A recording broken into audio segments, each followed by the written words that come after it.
Bienvenidos a la segunda parte del video, Introducción a la ecuación de continuidad y a las ecuaciones de conservación de momentum. Seguramente ustedes ya han oído acerca de las ecuaciones de Navier-Stokes que se utilizan para simular flujo de fluidos simples como el agua. El objetivo de esta presentación, de este video, es dar una breve introducción al origen de estas ecuaciones, de dónde surgen, qué forma matemática adoptan.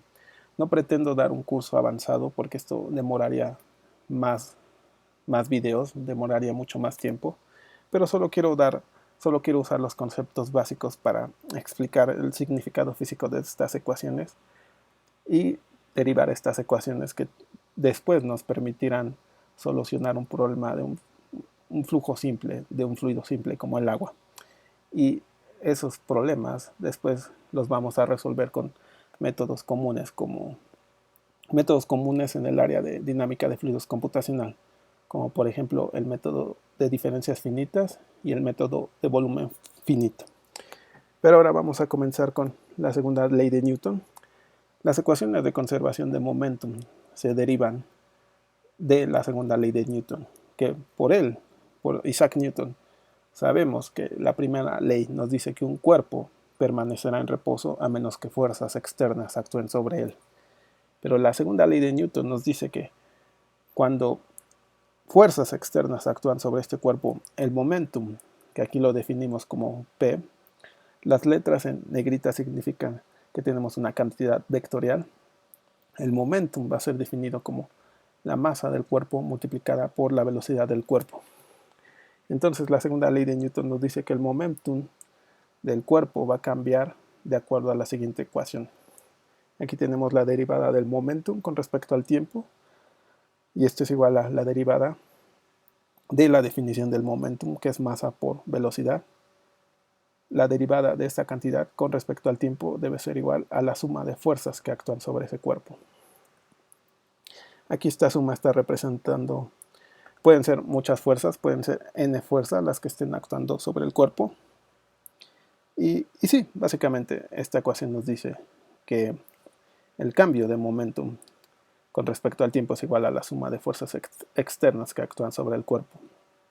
Si ustedes recuerdan, probablemente ustedes están más familiarizados con la ecuación, con la versión de la segunda ley de Newton que dice que masa por aceleración es igual a la fuerza. Bueno, esta ecuación es la ecuación general de la segunda ley de Newton. Si la masa es constante, esta masa puede salir de la derivada y tenemos que la derivada de la velocidad con respecto al tiempo es la aceleración. Entonces, esa forma que ustedes conocen de masa por aceleración es un caso particular de esta ecuación general. Y en coordenadas cartesianas, asumiendo que solo hay una fuerza actuando sobre el cuerpo, que puede ser una fuerza gravitacional, puede ser un campo eléctrico, la segunda ley de Newton se reduce a estas ecuaciones. Si ustedes recuerdan que dije que esta es una cantidad vectorial, P, las letras en negritas, entonces esta ecuación es un sistema de tres ecuaciones, que tenemos una derivada en dirección X, una derivada en dirección Y y una derivada en dirección Z. Lo curioso de las ecuaciones anteriores es que esta forma es una forma que se utiliza para cuerpos sólidos. Si en sus clases de física seguramente recuerdan que resolvían estas ecuaciones para automóviles o para esferas, pero asumían siempre cuerpos sólidos. Pero nosotros estamos interesados en derivar ecuaciones equivalentes para volúmenes de fluidos, que son cuerpos que se pueden deformar. Para ello necesitamos una derivada adecuada que nos permita describir la aceleración que experimenta un fluido cuando éste está en movimiento. Y una derivada muy común en mecánica de fluidos es esta derivada material, la cual se representa de esta forma, que tenemos esta derivada material se define así, que A puede ser una cantidad escalar, un vectorial, puede ser en nuestro caso momentum, pero también esta derivada se usa en otros campos, como por ejemplo el campo de la temperatura, que se utiliza en transferencia de calor, en transferencia de energía, y en transferencia de masa se utiliza la concentración, puede ser una concentración de una especie que va a reaccionar químicamente. Pero aquí esta derivada material, que también se le conoce como derivada de Lagrange, derivada direccional. Ahorita voy a hablar un poco más sobre esto, pero solo quiero dar la introducción, que esta derivada capital D se define como una derivada de la propiedad A con respecto al tiempo más velocidad del fluido multiplicado un producto escalar, un producto interior, multiplicado por el gradiente de la cantidad, de la propiedad A.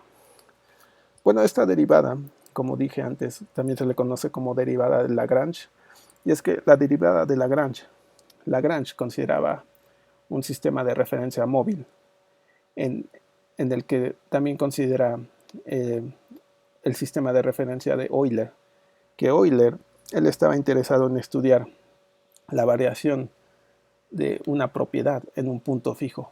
Por ejemplo, si tenemos un fluido fluyendo en un canal o en una tubería, tú fijas un punto en la tubería y tú mides cómo en ese punto cómo va cambiando la derivada de la propiedad, que puede ser la temperatura con respecto al tiempo en ese punto.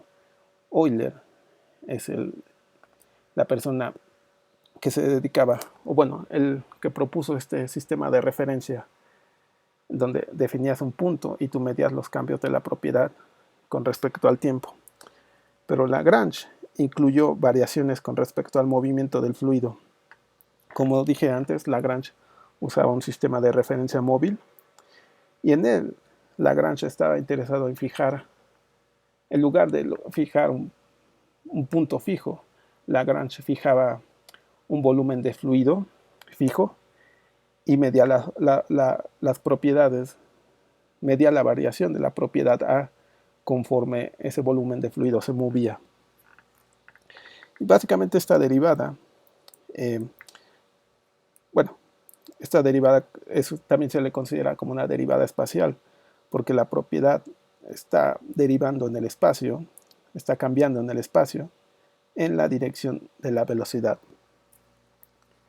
Esta derivada está asociada a la convección, al fenómeno de convección, que es un mecanismo de transporte que se realiza por un proceso mecánico.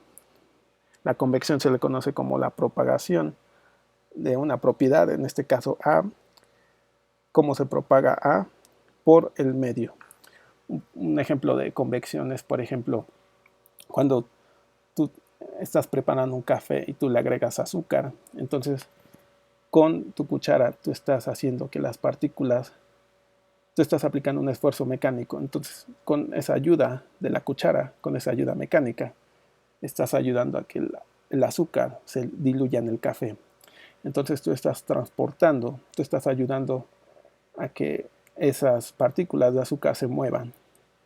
Y ese fenómeno se le llama convección. Otro ejemplo fácil para que ayude a entender el fenómeno de convección es, por ejemplo, una escalera eléctrica. Cuando tú te subes a una escalera eléctrica, te quedas fijo en un escalón y la escalera eléctrica te va a transportar desde un punto A un punto B. Entonces, la escalera eléctrica está ayudándote a ti a través de un transporte mecánico a moverte de un punto A un punto B. Ese es un ejemplo de convección. Y bueno, esta derivada material se utiliza en flujo de fluidos porque el momentum de un volumen de fluido no solo cambia con el tiempo, el momentum va a variar con el tiempo, pero también va a variar conforme el fluido se mueve en el espacio. Y esta derivada material considera, como dije antes, una derivada con respecto al tiempo y una derivada direccional. Es decir, cómo cambia el momentum espacialmente en la dirección de la velocidad del fluido. Por eso aquí decía que va a haber una variación espacial y cómo va a variar esta cantidad, en nuestro caso el momentum, en la dirección del fluido. Y esto es lo que mencioné antes, que esta derivada completa se le conoce como derivada Lagrange, derivada hidrodinámica o derivada siguiendo el movimiento. Si sustituimos A por momentum, que aquí lo definimos como, si recuerdan en nuestro video pasado, que definimos el momentum de un fluido como el producto de la densidad por la velocidad. Entonces, ¿cómo varía el momentum usando una derivada material? Pues adopta esta forma, que tenemos derivada con respecto al tiempo, más la derivada direccional. Y bueno, si recuerden que aquí tenemos U, que está en negritas, eso significa que es una cantidad vectorial. Entonces esta ecuación en coordenadas cartesianas, esta simple ecuación va a representar 3 ecuaciones diferentes. Pero usamos esta notación para simplificar las ecuaciones.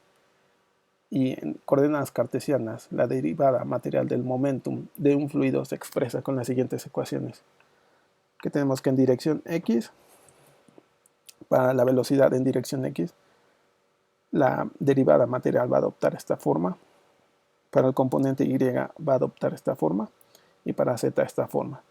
Si bien, como pueden notar, aquí solo varían los índices de la velocidad, pero los otros índices de la velocidad, de esta velocidad, son los mismos para todas las ecuaciones. Y sí, básicamente esta ecuación nos dice cómo varía esta ecuación del componente X, cómo varía el momentum o el campo de velocidad en dirección X con respecto al tiempo. Y aquí nos dice cómo va a variar la velocidad en dirección X con respecto a X en la dirección de la velocidad en dirección X.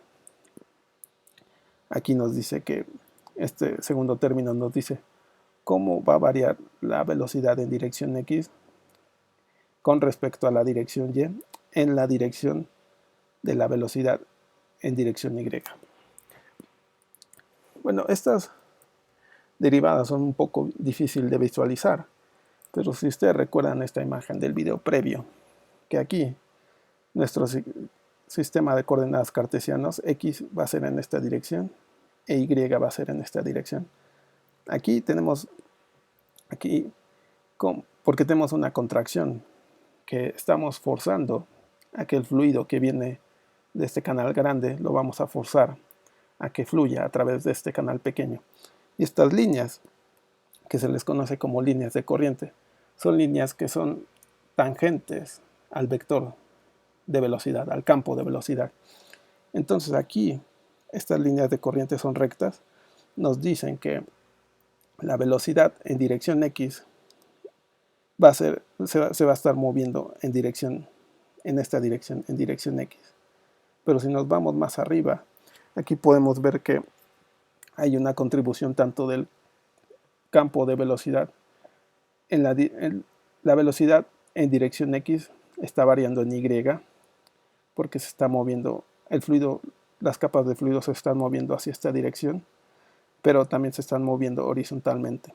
Entonces, aquí tenemos tanto variación del campo de velocidad en dirección X, porque el fluido se está moviendo horizontalmente, pero también tenemos variación del campo de velocidad en la dirección Y, porque estas líneas de fluido se están moviendo ahora verticalmente. Entonces, estos términos son más importantes en este tipo de geometrías, en este tipo de flujo de fluidos. Y bueno, ahora me gustaría comenzar a definir la ecuación de conservación de momentum para fluidos. Para ello, vamos a considerar lo siguiente.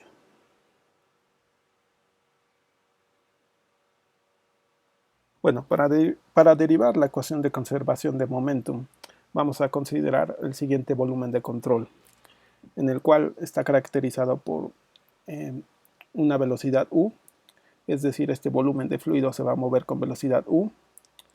U es en negritas, es un campo de velocidad.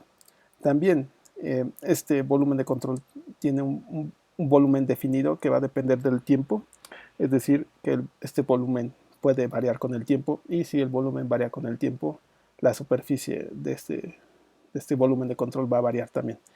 Y también la superficie va a tener un vector unitario que se define como n en negritas. Y si ustedes recuerdan del video para la conservación de masa, la ecuación de continuidad, nosotros definimos, para ese video, definimos masa total en términos de volúmenes, integrales de volúmenes. En este caso vamos a hacer algo similar, vamos a definir el momentum total y la fuerza total que actúa sobre este volumen de control. El momentum total se va a definir como, en este volumen de control se va a definir como la integral de volumen de esta cantidad, que si ustedes recuerdan es el momentum, lo definimos como el momentum del fluido.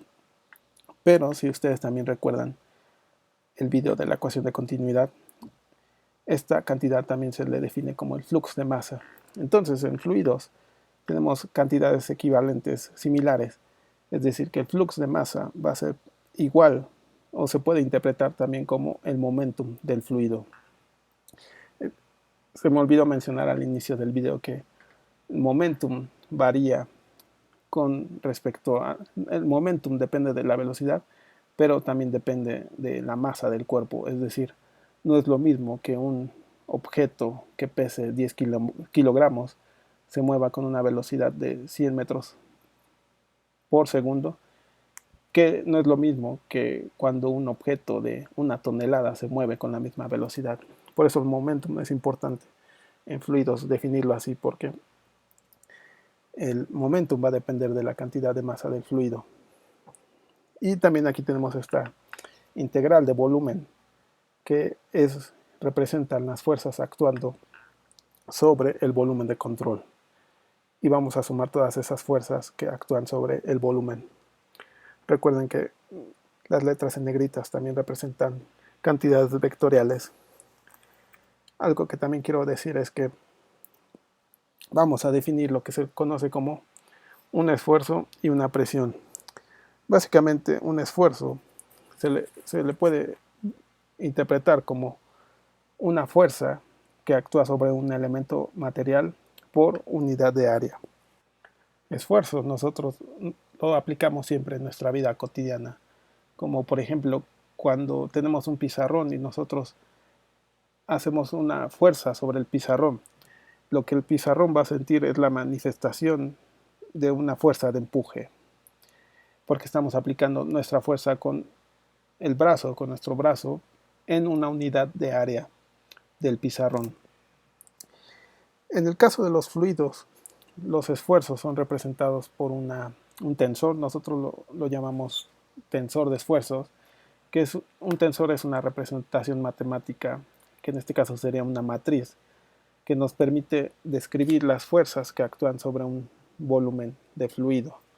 Y estas fuerzas, tenemos dos tipos de fuerzas que se le conocen como esfuerzo tangencial o esfuerzo perpendicular. Y aquí ilustré en este diagrama, en este pequeño dibujo, los esfuerzos que actúan sobre un volumen en tres dimensiones que tenemos en dirección X, Y y Z. Vamos a asumir que este cuadrado, este cubo azul es un volumen de fluido. Y aquí tenemos cada uno de los componentes de esta matriz de esfuerzos que se utiliza para estudiar los esfuerzos que actúan sobre un fluido. ¿Y qué significan los índices? El primer índice, aquí tenemos, vamos a enfocarnos en esta cara. Como dije, los esfuerzos actúan sobre una unidad de área. Entonces vamos a estudiar tres áreas diferentes, pero nos vamos a enfocar en esta cara. Entonces, este esfuerzo, va a actuar en esta dirección. El primer índice nos indica la orientación de la normal a la superficie. Es decir, que en esta superficie el vector unitario va a estar apuntando en dirección X. Y el segundo índice nos indica la dirección de aplicación de la fuerza. Es decir, aquí tenemos una fuerza que estamos aplicando sobre esta normal en esta dirección. Es decir, la orientación del vector unitario va a aplicar en esta dirección X y vamos a aplicar una fuerza también en esta dirección. Para el caso X, Y, X, para estos tres elementos, la orientación del vector unitario siempre es en esta dirección, en dirección X, pero el segundo índice nos va a indicar la dirección de la fuerza. En este caso TXY, la fuerza la vamos a estar aplicando en esta dirección. Aquí tenemos una fuerza tangencial que la estamos aplicando sobre esta cara en esta dirección. Y aquí XZ, este esfuerzo lo vamos a aplicar sobre esta cara, pero en esta dirección. Y ocurre lo mismo en un razonamiento similar sobre esta cara. Ahora Z nos indica, como dije antes, el primer índice nos va a indicar la orientación del vector unitario, es decir, el vector unitario N va a aplicar en dirección Z sobre esta cara. Y aquí, este esfuerzo TZY nos dice que estamos aplicando la fuerza en dirección Y. Estas dos son fuerzas tangenciales. Esta es una fuerza perpendicular. Es un esfuerzo normal, porque esto se le conoce a los esfuerzos con índices iguales, se les conoce como esfuerzos normales. Y es porque estamos aplicando la fuerza en la misma dirección que la orientación del vector unitario. Estos son los esfuerzos que se aplican en un fluido, pero estos esfuerzos para un fluido se pueden descomponer en las siguientes dos contribuciones.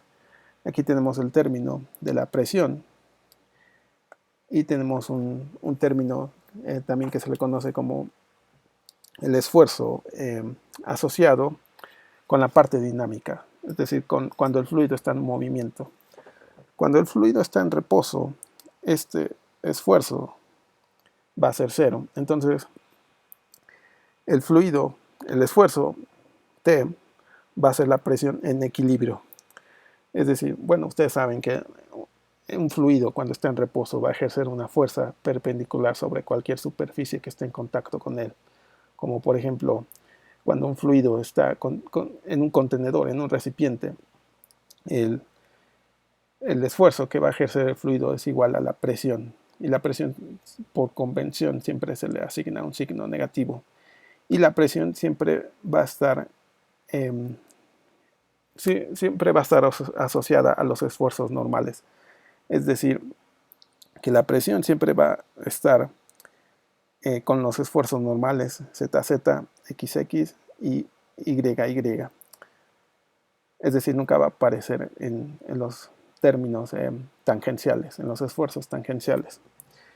Y tanto la presión como el esfuerzo asociado a la parte dinámica, a la parte del fluido que está en movimiento, estos esfuerzos se les conoce como fuerzas internas o de superficie, es decir, a mayor superficie, mayor fuerza.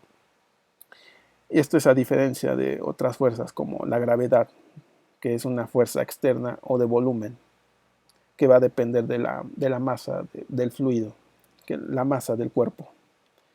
Algo que también olvidé mencionar es que está ahí, se le conoce como la matriz de identidad, en la cual esta matriz de identidad nos dice que la matriz, los elementos de la diagonal de la matriz siempre van a ser 1, pero los elementos de la matriz que están fuera de la diagonal van a ser 0. Por eso se le multiplica la presión, porque la presión siempre va a estar asociada a los esfuerzos normales. Y bueno, si ustedes recuerdan nuestra forma de la segunda ley de Newton, vamos a adoptar esta segunda ley de Newton, pero para un fluido, utilizando los conceptos que acabamos de introducir. Que el balance de momentum para fluidos va a adoptar esta forma. Esta ecuación, este término en la izquierda nos dice que la derivada material del volumen, del momentum total en todo el volumen de control, que es dado por esta derivada. Si ustedes recuerdan, toda esta integral representa el momentum total en el volumen de control. Nosotros queremos estudiar cómo varía este momentum total con respecto al tiempo, que si ustedes recuerdan es la segunda ley de Newton, cómo varía el momentum con respecto al tiempo. Esto debe ser igual a la suma de fuerzas que actúan sobre el fluido. Y nosotros las fuerzas que estamos interesados en estudiar son las fuerzas externas o de volumen, que pueden ser el campo de gravedad o un campo eléctrico. Y como mencioné antes, las fuerzas externas o de volumen dependen de la masa, entonces por eso lo multiplicamos por la densidad. Y aquí hice una modificación, una simplificación de la ecuación, que no quiero entrar mucho a detalle a eso, pero si ustedes recuerdan en el video de ecuación de continuidad, nosotros teníamos una integral de superficie y con el teorema de la divergencia transformamos esa integral de superficie para obtener una integral de volumen y obteníamos una divergencia de la cantidad de la propiedad que estábamos estudiando. En este caso me salté ese paso y fui directamente a la integral de volumen, que incorpora la contribución de los esfuerzos, el esfuerzo dinámico y el esfuerzo de la presión. Y obtenemos este término, que es la divergencia del tensor de esfuerzo o de la matriz de esfuerzos, que va a considerar todos estos 9 elementos. Y ahora vamos a hacer una simplificación. Tampoco quiero entrar mucho en detalle sobre esta ecuación que se le conoce como teorema de transporte, que nos va a transformar esta derivada de la integral del momentum total. La podemos expresar de esta manera. Este teorema de transporte lo pueden encontrar en la literatura, se utiliza mucho en mecánica del medio continuo y son identidades que nos permiten simplificar las ecuaciones. Ahorita ustedes van a ver por qué nos conviene tener esta derivada en términos de la integral, donde básicamente el teorema de transporte nos dice que esta derivada la podemos incorporar en la integral y podemos definir la derivada material que definimos anteriormente. La derivada material la integramos dentro del integrando y obtenemos esta integral de volumen. Ahora, sustituyendo esta ecuación aquí e incorporando todos los integrandos en una misma ecuación, en una misma integral, tenemos este balance de momentum integral.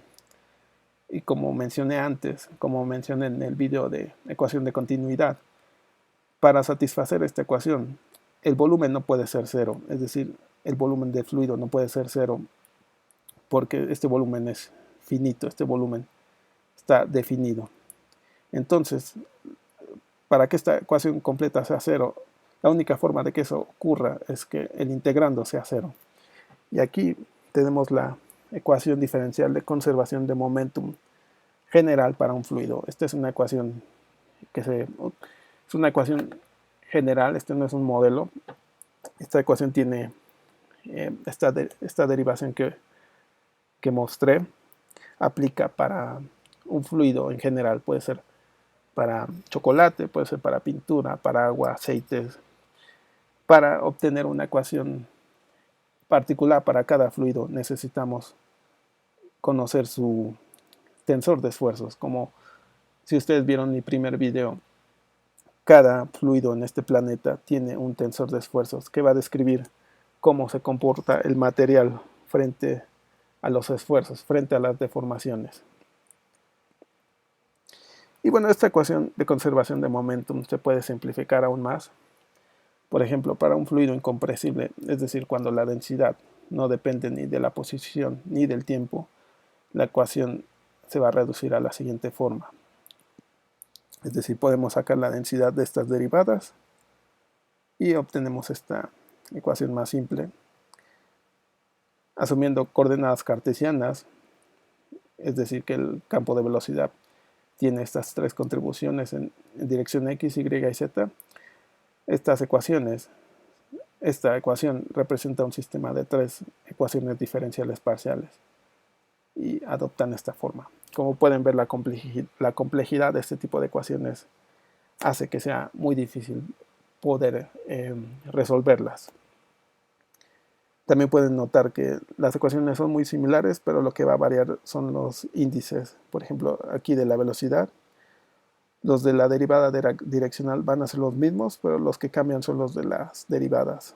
Este es en dirección X, esta ecuación es en dirección Y y esta es en dirección Z.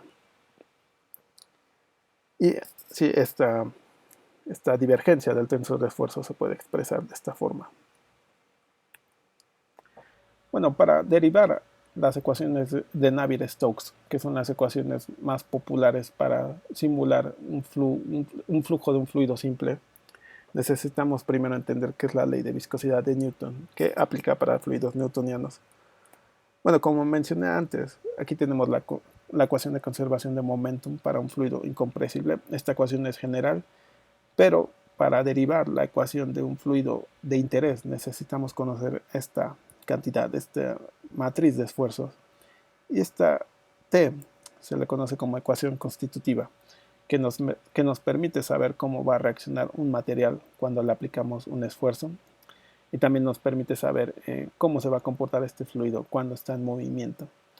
La ley de viscosidad de Newton es la ecuación constitutiva que se utiliza para describir fluidos simples como el agua y también como el aire, pero aquí en esta presentación me voy a enfocar en fluidos incompresibles, fluidos como los líquidos. Unas características de un fluido newtoniano es que, por ejemplo, cuando están en reposo, el esfuerzo va a ser hidrostático y la presión ejercida por el fluido va a ser la presión termodinámica, la presión P, que es la que conocemos, que hace poco describí que esta presión es la que va a aparecer cuando tenemos un fluido contenido en un recipiente. Esta presión siempre va a actuar en los esfuerzos normales, siempre va a estar asociado a los esfuerzos normales, que esto aquí es lo que expliqué. Esta presión también puede depender de la temperatura, por eso decimos que es la presión termodinámica. Y el tensor de esfuerzos de un fluido newtoniano va a estar linealmente relacionado con el tensor de deformación, que lo vamos a definir como D. Y D, este tensor de deformación va a adoptar esta forma. Se va a calcular como la mitad de el gradiente de velocidades más la transpuesta del gradiente de velocidades. Al igual que el tensor de esfuerzo, este tensor de deformación va a ser una matriz de 9 componentes.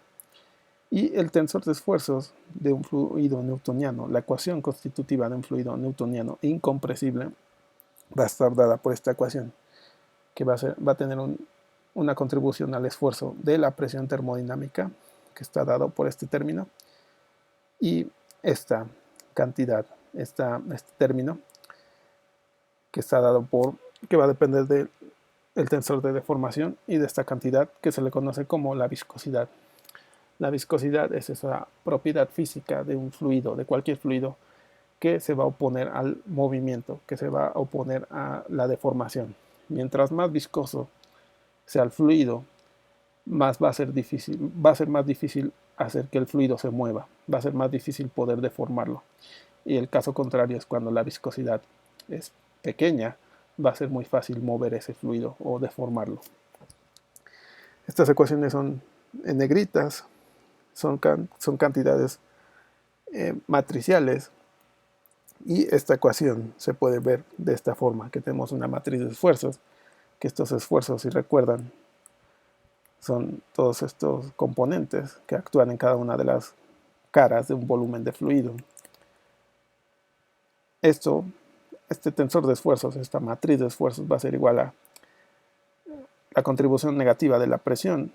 Como dije antes, la presión siempre va a aparecer en los elementos de la diagonal de la matriz, más 2 veces la viscosidad, 2 veces el producto de la viscosidad por el tensor de deformación, que es esta cantidad que se puede expresar de esta forma.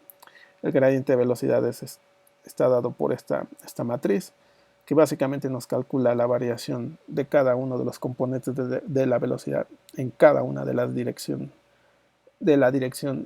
del sistema de coordenadas. Aquí, por ejemplo, tenemos la derivada de la velocidad en x con respecto a x, y en esta fila fijamos el componente de la velocidad en dirección x y estudiamos sus variaciones en x, y y z. En la segunda fila fijamos el componente de la velocidad en dirección y estudiamos su variación en cada una en cada una de las direcciones del sistema cartesiano de coordenadas. Y lo mismo para z.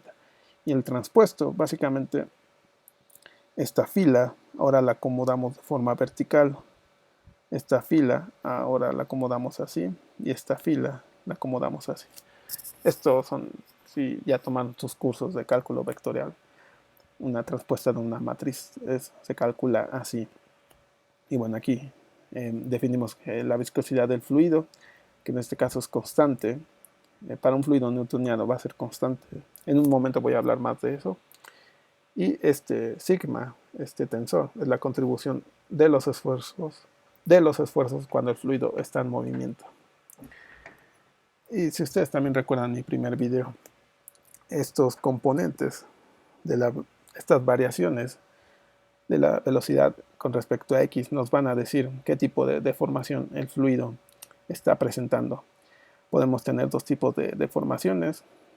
Una es la extensional, en donde estamos aplicando una fuerza en esta cara cuando el vector unitario apunta en esta dirección. Tenemos una deformación extensional que va a ocasionar que el fluido se estire, es decir, que el fluido cambie su volumen, pero la forma va a ser la misma. Los elementos de la diagonal son los elementos de la diagonal del tensor de deformación o del gradiente de velocidades, más bien, nos van a dar qué tan fuerte es esa deformación extensional, qué tan fuerte estamos estirando ese volumen de fluido. Y si ustedes recuerdan, este tipo de esfuerzos normales van a estar asociados a esas deformaciones extensionales porque estamos aplicando una fuerza en esta cara. La fuerza está siendo aplicada en dirección X en la dirección en la orientación del vector unitario. Por eso es que TXX, TY, YY y TZZ van a estar asociados a las deformaciones extensionales. En cambio, los elementos fuera de la diagonal del tensor de deformación o del gradiente de velocidades son las deformaciones cortantes, en donde vamos a deformar el fluido, va a cambiar la forma del fluido, va a haber un ángulo aquí con respecto a la configuración inicial, pero el volumen se va a mantener igual.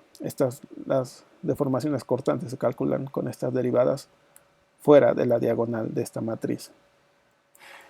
Y aquí, si ustedes recuerdan también mi diagrama aquí, estas son fuerzas tangenciales, son esfuerzos cortantes, les llamamos así, en donde, por ejemplo, aquí estamos aplicando una fuerza en esta dirección, en esta cara, donde el vector unitario está apuntando en dirección Y. Y si esta fuerza que estamos aplicando sobre esta cara va a hacer que el fluido se deforme así, es una deformación cortante. Es por eso que los elementos fuera de la diagonal del tensor de esfuerzos va a estar asociado con las deformaciones cortantes, que son estas que acabo de ilustrar aquí. Y bueno, algo interesante de los fluidos newtonianos es que estas deformaciones extensionales van a ser cero, o para un fluido newtoniano como el agua no vamos a observar este tipo de deformaciones, es decir, estas derivadas van a ser cero. En un fluido newtoniano son más importantes los esfuerzos cortantes, donde si graficamos un esfuerzo cortante, por ejemplo, este tipo de esfuerzo cortante que estamos aplicando sobre esta cara, y nosotros sabemos la fuerza que estamos usando para aplicar. La fuerza que estamos aplicando sobre este volumen de fluido va a causar esta deformación que se puede medir también experimentalmente. Si graficamos esta derivada que se le conoce como la rapidez de deformación, que nos dice qué tan rápido o qué tan fácil o qué tanto estamos deformando el fluido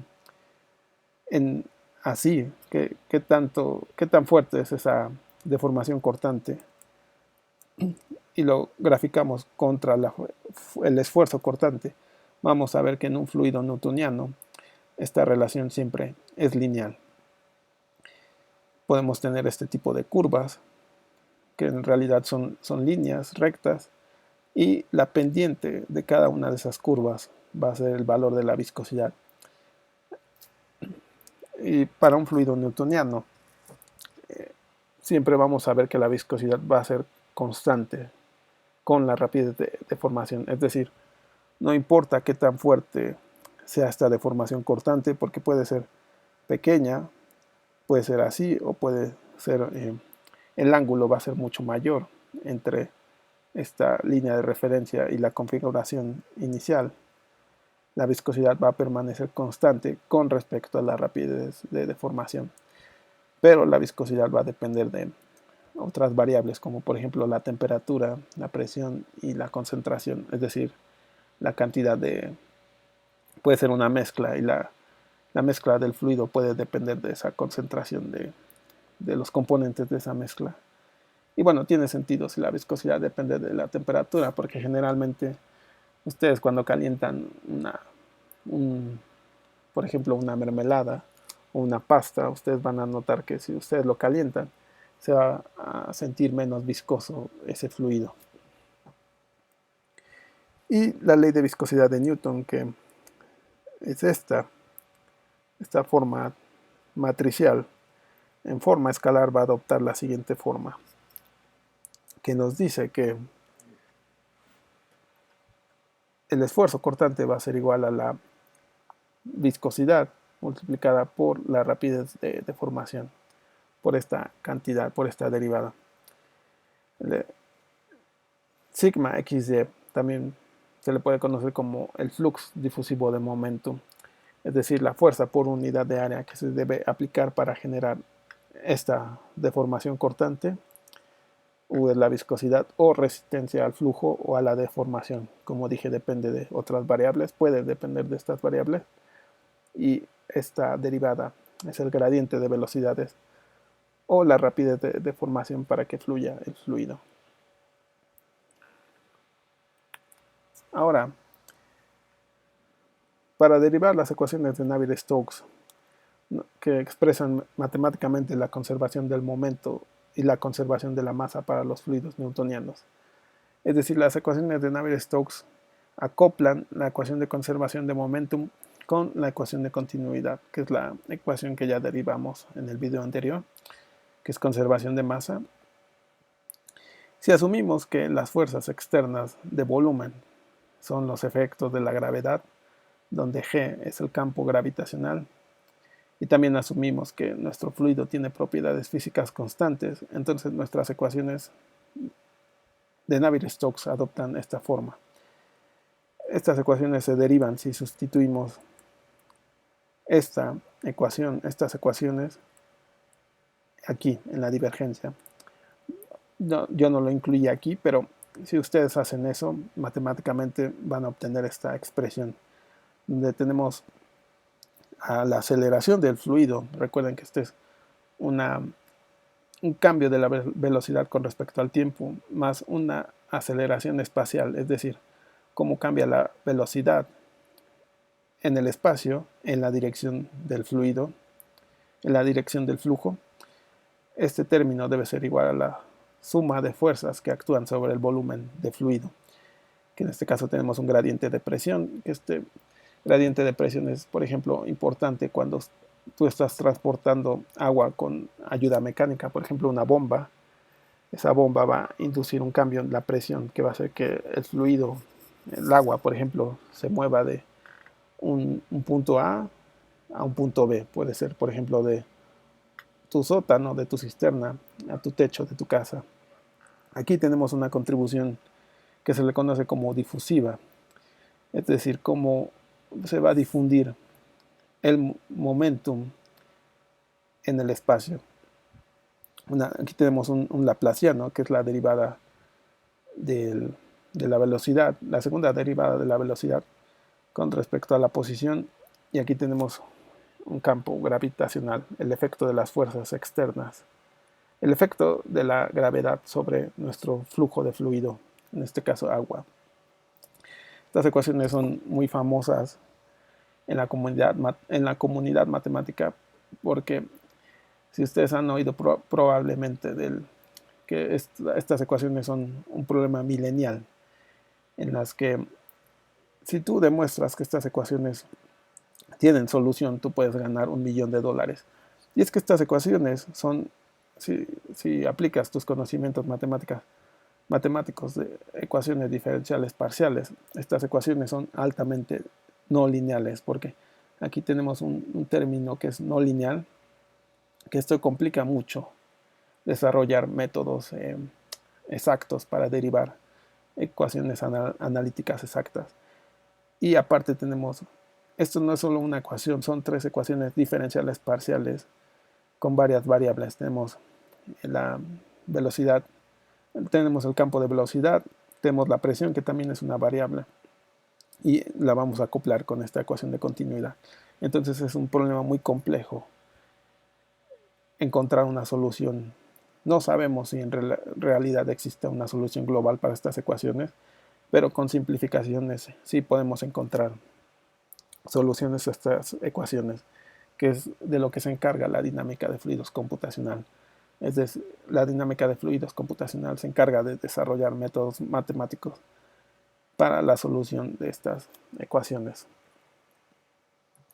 Si aplicamos coordenadas cartesianas, es decir, que la velocidad va a adoptar este campo de velocidad, estas ecuaciones se van a reducir a esto, que como pueden ver son ecuaciones muy complejas, altamente no lineales, porque tenemos derivadas multiplicadas por variables, y también tenemos gradientes de presión, tenemos laplacianos y fuerzas externas, y aparte un término de acumulación. Algo curioso, algo que siempre me llamó la atención de estas ecuaciones de conservación de momentum, es que son similares, matemáticamente hablando, a otras ecuaciones de conservación. Si ustedes ya tomaron cursos de transferencia de calor o transferencia de energía, ustedes posiblemente ya vieron la ley de Fourier, que nos dice que el calor o el flux de energía va a ser igual a la conductividad térmica multiplicada por el gradiente de temperatura, que es igual a la ecuación que vimos de la ley de viscosidad de Newton en forma escalar. Entonces, esta ecuación representa la difusión de energía. La difusión es ese mecanismo que nos dice que una propiedad, en este caso la temperatura, siempre va de un punto de mayor temperatura a un punto de menor temperatura.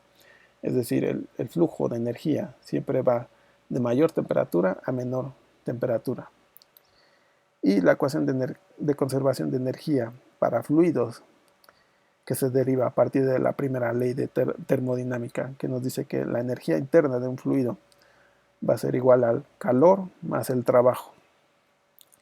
Aquí tenemos la densidad del fluido multiplicada por la capacidad calorífica, multiplicada por, todo esto va a ser multiplicado por la derivada de la temperatura con respecto al tiempo, más una derivada direccional, que nos dice cómo cambia la temperatura en el espacio en la dirección del flujo, del campo de velocidad.